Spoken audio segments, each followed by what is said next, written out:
नमस्कार दोस्तों, GK classes में आप सभी का स्वागत है। बिहार एसएससी और एसएससी जीडी के लिए बहुत ही महत्वपूर्ण क्वेश्चन लेकर आया हूं। चलिए यहाँ पर देखते हैं। पहला प्रश्न लिखा हुआ है, चाणक्य का अन्य नाम क्या था? चाणक्य का अन्य नाम क्या था? तो यहाँ पर देखेंगे ऑप्शन बी विष्णुगुप्त था। क्या था? विष्णुगुप्त था। ऑप्शन बी क्या हो जाएगा इसका राइट आंसर होगा। चलिए यहाँ पर अगला प्रश्न देखते हैं। अगला प्रश्न क्या है, निम्नांकित में से किसकी तुलना मैकियावेली के प्रिंस से की जाती है? निम्नांकित में से किसकी तुलना मैकियावेली के प्रिंस से की जाती है? तो यहाँ पर देखते हैं कौटिल्य के अर्थशास्त्र। किसके? कौटिल्य के अर्थशास्त्र। ऑप्शन बी क्या हो जाएगा इसका सही जवाब हो जाएगा। चलिए यहाँ पर देखेंगे पहला प्रश्न क्या हो जाएगा। चलिए यहाँ पर देखते हैं अगला प्रश्न लिखा हुआ है, वह शासक कौन था जिसने राज्य सिंहासन पर बैठने के लिए अपने बड़े भाई की सुसीम की हत्या कर दी थी? वह शासक कौन था जिसने राज सिंहासन पर बैठने के लिए अपने बड़े भाई सुसीम की हत्या कर दी थी? तो वह शासक कौन था? अजातशत्रु था। अजातशत्रु नहीं, अशोक था। कौन सा? अशोक था। ऑप्शन ए नंबर क्या हो जाएगा इसका राइट आंसर हो जाएगा। चलिए देखते हैं यहाँ पर दूसरा प्रश्न क्या है, निम्नलिखित में से सम्राट अशोक की वह पत्नी कौन थी जिसने उसको सबसे ज़्यादा प्रभावित किया था? निम्नलिखित में से सम्राट अशोक की वह कौन सी पत्नी थी जिसने उसे सबसे ज़्यादा प्रभावित किया था? तो यहाँ पर देखते हैं कारुवाकी थी। कौन थी? ऑप्शन बी कारुवाकी वो पत्नी थी जिसने सम्राट अशोक को सबसे ज़्यादा प्रभावित किया था। चलिए यहाँ पर देखते हैं अगला प्रश्न। अगला प्रश्न क्या कहता है यहाँ पर देख लेते हैं, अशोक ने अपने सभी अभिलेखों में एक रूपता में अब एक रूपता से किस प्राकृत का प्रयोग किया है? किस प्राकृत भाषा का प्रयोग किया है? तो यहाँ पर देखते हैं कौन सी भाषा का प्रयोग किया है। तो अर्धमागधी भाषा का। किसका? अर्धमागधी भाषा का प्रयोग अपने अभिलेखों में किया है। चलिए दूसरा प्रश्न क्या है। दूसरा प्रश्न लिखा हुआ है, बिंदुसार ने विद्रोहियों को कुचलने के लिए अशोक को कहाँ पर भेजा था? बिंदुसार ने विद्रोहियों को कुचलने के लिए अपने अशोक को कहाँ पर भेजा था? तो यहाँ पर देखते हैं ऑप्शन देखेंगे। ऑप्शन बी नंबर क्या हो जाएगा इसका राइट उत्तर हो जाएगा। ऑप्शन बी तक्षशिला पर उसने उसको भेजा था। चलिए देखते हैं दूसरा प्रश्न क्या कहता है। दूसरा प्रश्न देख लेते हैं। यहाँ पर दूसरा प्रश्न दिया हुआ है, निम्नलिखित में से वह व्यक्ति कौन था जिसका नाम देवानी या प्रियदर्शी भी था? दीवान प्रियदर्शी भी था। तो यहाँ पर देखते हैं अशोक। कौन सा? अशोक वह था जिसका नाम दीवान प्रियदर्शी था। चलिए दूसरा प्रश्न देखते हैं। दूसरा प्रश्न क्या कहता है, निम्नलिखित में से प्राचीनतम राजवंश कौन सा? निम्नलिखित में से प्राचीनतम राजवंश कौन सा है? तो यहाँ पर देखेंगे ऑप्शन ए मौर्य वंश जो है वो सबसे प्राचीनतम सबसे पुराना राजवंश है। चलिए इसको देखते हैं। दूसरा प्रश्न देखते हैं। दूसरा प्रश्न क्या कहता है। दूसरा प्रश्न लिखा हुआ है, कौटिल्य या फिर चाणक्य कहेंगे किसका प्रधानमंत्री था?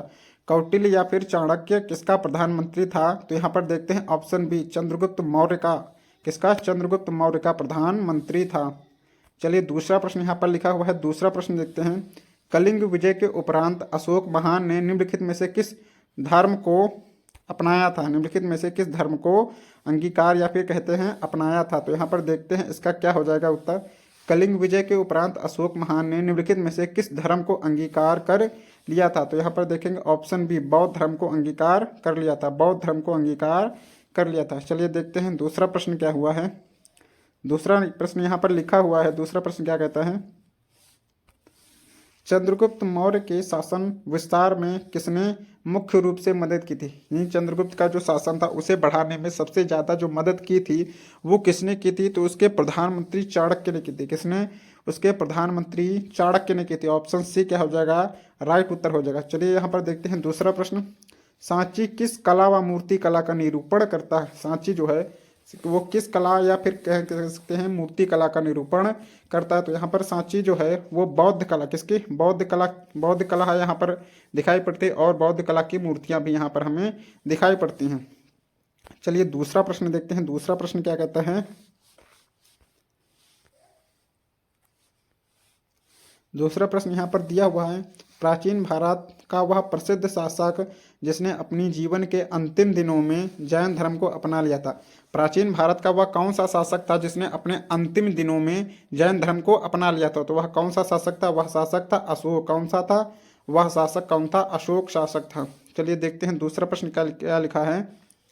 दूसरा प्रश्न यहाँ पर लिखा हुआ है, मौर्य साम्राज्य की स्थापना किसने की थी? मौर्य साम्राज्य की स्थापना किसने की थी? तो वहाँ पर चंद्रगुप्त मौर्य ने की थी। किसने? चंद्रगुप्त मौर्य ने की थी। दूसरा प्रश्न यहाँ पर लिखा हुआ है, दूसरा प्रश्न देखते हैं। मौर्य साम्राज्य में प्रचलित मुद्रा का क्या नाम था? मौर्य साम्राज्य में जो मुद्रा चल रही थी उस समय, उस मुद्रा का क्या नाम था? तो यहाँ पर देखेंगे उस मुद्रा का पण नाम था। क्या था? मौर्य साम्राज्य में उस समय जो मुद्रा चल रही थी उस मुद्रा का नाम क्या था? पण था। चलिए यहाँ पर दूसरा प्रश्न देखते हैं। दूसरा प्रश्न यहाँ पर दिया हुआ है, निम्नलिखित में से कौन मौर्य वंश का शासक नहीं है? निम्नलिखित में से कौन मौर्य वंश का शासक नहीं? तो यहाँ पर देखते हैं चंद्रगुप्त मौर्य भी है, अशोक भी है और बिंदुसार भी है, लेकिन अजातशत्रु उसका नहीं है। तो यहाँ पर ऑप्शन ए क्या हो जाएगा? इसका राइट आंसर हो जाएगा। चलिए यहाँ पर देखते हैं दूसरा प्रश्न क्या हो जाएगा। दूसरा प्रश्न देखते हैं यहाँ पर, निम्नलिखित में से अशोक का उत्तराधिकारी कौन था? निम्नलिखित में से अशोक का उत्तराधिकारी कौन बना? तो यहाँ पर देखेंगे ऑप्शन नंबर ए, कुणाल उसका उत्तराधिकारी बना। कौन? कुणाल उसका उत्तराधिकारी बना। किसका बना? अशोक का उत्तराधिकारी बना। और ये आरआरबी गोरखपुर टेक में 2005 में पूछा गया क्वेश्चन है। चलिए यहाँ पर देखते हैं दूसरा प्रश्न क्या है। मुद्रा राक्षस का लेखक कौन? मुद्रा राक्षस का लेखक निम्न में से कौन है? मुद्रा राक्षस के लेखक निम्न में से कौन है? तो यहाँ पर याद रखिएगा, विशाख दत्त है। कौन है? विशाख दत्त है। चलिए यहाँ पर देखते हैं दूसरा प्रश्न क्या लिखा है। दूसरा प्रश्न यहाँ पर लिखा हुआ है, विशाख दत्त के प्राचीन भारतीय नाटक मुद्रा राक्षस की विषय वस्तु क्या है? यानी उसमें जो सबसे ज़्यादा वर्णन किया गया है वो किसका वर्णन किया गया है? तो यहाँ पर देखते हैं, चंद्रगुप्त मौर्य के समय में राज दरबार के दुर्भिसंधियों के बारे में यहाँ पर उसका वर्णन किया गया। तो ऑप्शन डी क्या हो जाएगा? इसका राइट उत्तर हो जाएगा। चलिए देखते हैं दूसरा प्रश्न। दूसरा प्रश्न हमें यहाँ पर दिया हुआ है, मालवा, गुजरात एवं महाराष्ट्र किस शासक ने पहली बार जीते थे? मालवा, गुजरात एवं महाराष्ट्र किस शासक ने पहली बार जीते थे? तो याद रखिएगा, किसने? चंद्रगुप्त मौर्य ने जीते। किसने? चंद्रगुप्त मौर्य ने जीते थे। चलिए देखते हैं दूसरा प्रश्न यहाँ पर, किसने सहिष्णुता, उदारता और करुणा की त्रिविध आधार पर राजवंश की स्थापना की थी? किसने सहिष्णुता, उदारता व करुणा के त्रिविध आधार पर राजवंश की स्थापना की थी? वह शासक कौन था? तो यहाँ पर देखते हैं अशोक। अशोक वह शासक था जिसने सहिष्णुता, उदारता और करुणा के त्रिविध आधार पर राजवंश की स्थापना की थी। दूसरा प्रश्न यहाँ पर देखते हैं। दूसरा प्रश्न क्या कहता है, निम्नलिखित किस शहर में अशोक के शिलालेख नहीं हैं? तो यहाँ पर देखेंगे गिरनार में भी अशोक के शिलालेख हैं, कंधार में भी हैं और यहाँ पर टोपरा में भी शिलालेख है। तो यहाँ पर पाटलिपुत्र में शिलालेख नहीं है। तो उत्तर इसका क्या हो जाएगा? सी नंबर उत्तर हो जाएगा। चलिए दूसरा प्रश्न देखते हैं, अर्थशास्त्र का लेखक समकालीन था, यानी अर्थशास्त्र का जो लेखक था वो किसके समकालीन था? तो यहाँ पर देखेंगे अर्थशास्त्र का लेखक जो था वो विष्णुगुप्त था, चाणक्य था, और वो किसके समकालीन था? तो यहाँ पर चंद्रगुप्त मौर्य के समकालीन था। ऑप्शन बी क्या हो जाएगा? इसका राइट उत्तर हो जाएगा। दूसरा प्रश्न यहाँ पर देखते हैं। दूसरा प्रश्न क्या कहता है। दूसरा प्रश्न लिखा हुआ है, नंद वंश के पश्चात मगध पर किस राजवंश ने शासन किया था? नंद वंश के पश्चात मगध पर किस राजवंश ने शासन किया था? तो यहाँ पर मौर्य वंश ने शासन किया था। किसने? मौर्य वंश ने शासन किया था। ऑप्शन बी क्या हो जाएगा? राइट उत्तर हो जाएगा। दूसरा प्रश्न यहाँ पर दिया हुआ है, मौर्य काल में शिक्षा का सर्वाधिक जो प्रसिद्ध केंद्र था वो कौन था? मौर्य काल में शिक्षा का सर्वाधिक प्रसिद्ध केंद्र कौन था? तो वो तक्षशिला था। कौन था? तक्षशिला था। चलिए यहाँ पर दूसरा प्रश्न देखते हैं। दूसरा प्रश्न क्या कहता है, मेगस्थनीज की पुस्तक का नाम क्या है? मेगस्थनीज की पुस्तक का नाम क्या है? तो यहाँ पर याद रखिएगा, इंडिका उसकी पुस्तक का नाम। क्या नाम है? इंडिका उसकी पुस्तक का नाम। और ये जो प्रश्न है ये बार बार एग्जामों में, लगातार अलग अलग एग्जामों में पूछा ही जाता है। चलिए देखते हैं दूसरा प्रश्न क्या है। दूसरा प्रश्न यहाँ पर दिया हुआ है, जिसके ग्रंथ में चंद्रगुप्त मौर्य का विशिष्ट रूप से वर्णन हुआ है वह कौन है? जिसके ग्रंथ में चंद्रगुप्त मौर्य का विशिष्ट यानी भारी मात्रा में वर्णन हुआ है तो वहाँ पर उस पुस्तक का नाम जो है वो मुद्रा राक्षस। क्या है? उस पुस्तक का नाम क्या है? उस पुस्तक का नाम मुद्रा राक्षस। और उसके लेखक कौन है? विशाख दत्त हैं। कौन है?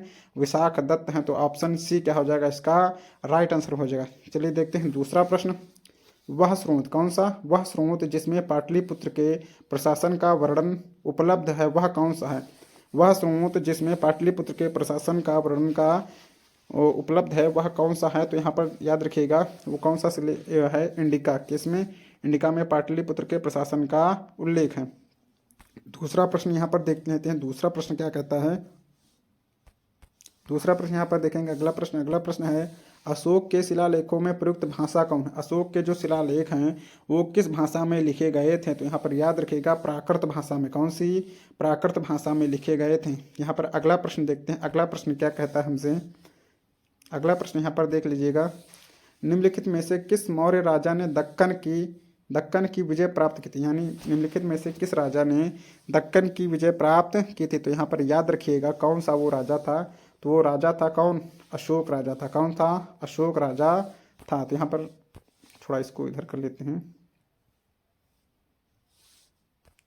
किसने प्राप्त किए थे? अशोक ने प्राप्त की थी। सॉरी गलत हो गया।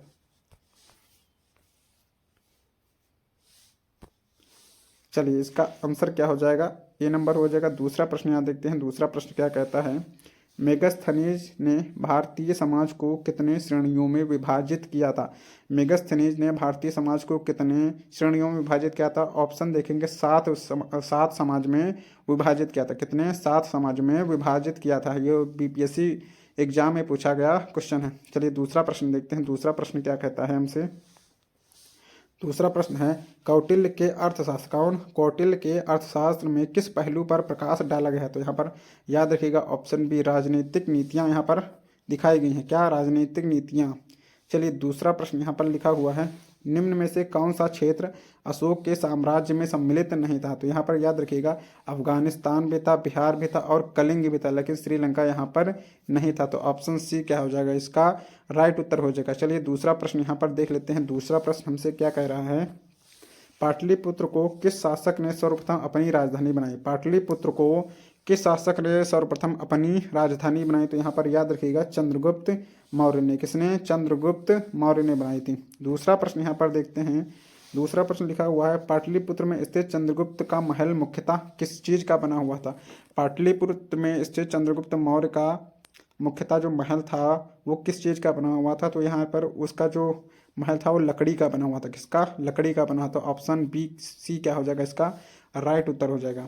चलिए देखते हैं दूसरा प्रश्न यहाँ पर। दूसरा प्रश्न क्या कह रहा है हमसे। दूसरा प्रश्न लिखा हुआ है बराबर, क्या? बराबर या फिर कहेंगे जहानाबाद जिला। कहाँ पर? जहानाबाद जिला की गुफाओं का उपयोग किसने आश्रय गृह के रूप में किया था। तो यहाँ पर याद रखिएगा आजीविकों ने किया था। किसने? आजीविकों ने। ऑप्शन ए क्या हो जाएगा? इसका राइट उत्तर हो जाएगा। दूसरा प्रश्न यहाँ पर देखते हैं। दूसरा प्रश्न क्या कहता है हमसे। दूसरा प्रश्न यहाँ पर दिया हुआ है किस अभिलेख से यह साबित होता है कि चंद्रगुप्त का प्रभाव पश्चिमी भारत तक फैला हुआ था। किस अभिलेख से यह साबित होता है कि चंद्रगुप्त का जो प्रभाव था वो पश्चिमी भारत तक फैला हुआ था। तो यहाँ पर याद रखिएगा रुद्रदमन का जूनागढ़ अभिलेख। किसका? रुद्रदमन का जूनागढ़ अभिलेख था। इससे यह साबित होता है कि चंद्रगुप्त का जो शासन था वो भारत के पश्चिमी क्षेत्र पर भी था। चलिए अगला प्रश्न यहाँ पर देखते हैं। अगला प्रश्न क्या कहता है, केवल वह स्तंभ, कौन सा? केवल वह स्तंभ जिसमें अशोक ने स्वयं को मगध का सम्राट घोषित किया है। क्या? केवल वह स्तंभ जिसमें अशोक ने स्वयं को मगध का सम्राट घोषित किया है। तो यहाँ पर याद रखिएगा भाब्रू स्तंभ ले। कौन सा? भाब्रू स्तंभ। चलिए यहाँ पर देखते हैं दूसरा प्रश्न। दूसरा प्रश्न क्या कह रहा है, हमें यहाँ पर सुमिलित करना है। चलिए यहाँ पर नाम दिए हैं और उनके उपनाम दिए हैं। तो यहाँ पर देखते हैं चंद्रगुप्त का उपनाम क्या था? देवनाम प्रियदर्शी था। क्या था? देवनाम प्रियदर्शी था। दूसरा प्रश्न यहाँ पर देखते हैं। दूसरा प्रश्न बिंदुसार का उपनाम क्या था? सैड्रोकोटस था। क्या? सैड्रोकोटस था। और अशोक का क्या था? अशोक का अमित्र घात दिया हुआ है यहाँ पर। और चाणक्य क्या? विष्णुगुप्त। यानी ये चारों ही जो क्या दिए हैं हमें सही दिए हैं। तो आप इसका ऑप्शन क्या हो जाएगा? ए नंबर इसका राइट उत्तर हो जाएगा। चलिए यहाँ पर देखते हैं दूसरा प्रश्न। दूसरा प्रश्न हमसे क्या कह रहा है यहाँ पर देख लेते हैं। प्रथम भारतीय साम्राज्य किसने स्थापित किया था। तो यहाँ पर याद रखिएगा चंद्रगुप्त मौर्य ने। किसने? चंद्रगुप्त मौर्य के द्वारा प्रथम भारतीय समाज स्थापित किया गया। दूसरा प्रश्न यहाँ पर दिया हुआ है उत्तरांचल में, क्या? उत्तरांचल में अशोक का एक शिलालेख स्थित है, वह कहाँ पर स्थित है। क्या? उत्तरांचल में अशोक का एक शिलालेख स्थित है, वह कहाँ पर स्थित है। तो यहाँ पर याद रखिएगा कालसी में स्थित। कहाँ पर? कालसी में वह शिलालेख स्थित है। चलिए दूसरा प्रश्न यहाँ पर देखते हैं। दूसरा प्रश्न क्या कह रहा है हमसे। यहाँ पर लिखा हुआ है सांची का स्तूप। कौन सा स्तूप? सांची का स्तूप किसने बनवाया था? सांची का स्तूप किसने बनाया था। तो यहाँ पर याद रखिएगा अशोक ने। किसने? अशोक ने वह सांची का स्तूप बनवाया था। दूसरा प्रश्न हमें लिखा हुआ है। दूसरा प्रश्न क्या कह रहा है हमसे। यहाँ पर देख लेते हैं दूसरा प्रश्न। दूसरा प्रश्न लिखा हुआ है, अशोक के शिलालेखों को पढ़ने वाला प्रथम अंग्रेज कौन था? अशोक के शिलालेखों को पढ़ने वाला प्रथम अंग्रेज कौन था? यहाँ पर याद रखिएगा, जेम्स प्रिंसप ने। जेम्स प्रिंसप ने कब? 1837 में। कब? 1837 में अशोक के शिलालेखों को पढ़ने में सफलता प्राप्त की। और ये जो क्वेश्चन है वो बार बार एग्जाम में पूछा जाने वाला क्वेश्चन है, हर बार एग्जाम में ये पूछा जाता है। चलिए आज के लिए इतना ही। अगर आपको ये वीडियो अच्छी लगती है तो आप चैनल को सब्सक्राइब कर लीजिए और वीडियो को लाइक कर दीजिए। चलिए धन्यवाद, आज के लिए इतना ही।